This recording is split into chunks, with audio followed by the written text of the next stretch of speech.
Pemirsa, pandemi COVID-19 rupanya telah mengantarkan manusia, khususnya umat Hindu, untuk kembali mencari Tuhan dalam diri, lebih bersifat personal atau privasi dalam suatu frame yang disebut Bhakti New Normal.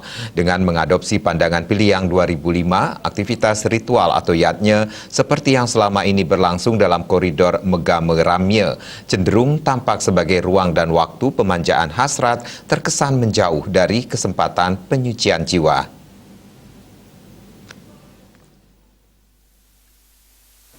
Dosen Universitas Hindu Indonesia, I Gusti Ketut Widana menyampaikan, melalui Bhakti New Normal, penekanannya kepada Megama Sunya, bergerak secara personal atau individual. Meski tetap tidak lepas dari konteks kolegial dan komunal, namun dalam praktiknya lebih bersifat impresif dan mengarahkan pada sisi-sisi kontemplatif. Bakti pada era New Normal akan menggiring umat Hindu untuk tidak lagi mengedepankan imanensi ritualistik simbolik secara ekspresif yang ada kalanya bersifat formalisme belaka, melainkan menstimulus ke arah penguatan transendensi spiritualisme. Implementasinya secara lahiriah bisa saja bentuk baktinya masih bernuansa kolegial dan atau komunal, namun kebangkitan kesadaran personal atau individual menuju pendakian spiritual tetap menjadi kunci utama.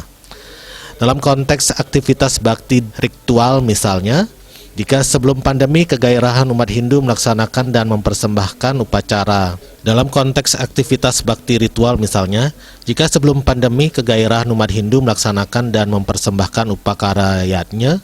Dalam konteks aktivitas bakti ritual misalnya, jika sebelum pandemi kegairahan umat Hindu melaksanakan dan mempersembahkan upacara yatnya seakan tidak terbendung, dengan bebas merdeka berbondong-bondong merapat memadati area kegiatan upacara, tanpa kewajiban apapun yang berkaitan dengan prokes. Tapi kini semuanya itu sudah berlalu, digantikan oleh suasana yang mengharuskan umat untuk mengadaptasi kebiasaan baru, diantaranya wajib menaati prokes 5M, memakai masker yang baik dan benar, mencuci tangan dengan sabun pada air mengalir, selalu menjaga jarak, menghindari kerumunan, dan mengurangi mobilitas. Bahkan cara ngaturang bakti saat odalan di pura misalnya, umat dapat dengan bijak memilih opsi melalui jarak jauh yang sebenarnya sejak zaman kuno dikenal dengan istilah ngayat, ngayeng, ngacep, ataupun ngubeng. Ini bentuk bakti era New Normal bergaya daring. Hal yang dipentingkan adalah konsentrasi umat tetap berada dalam jaringan frekuensi ataupun vibrasi yang widi. Bali Pos melaporkan.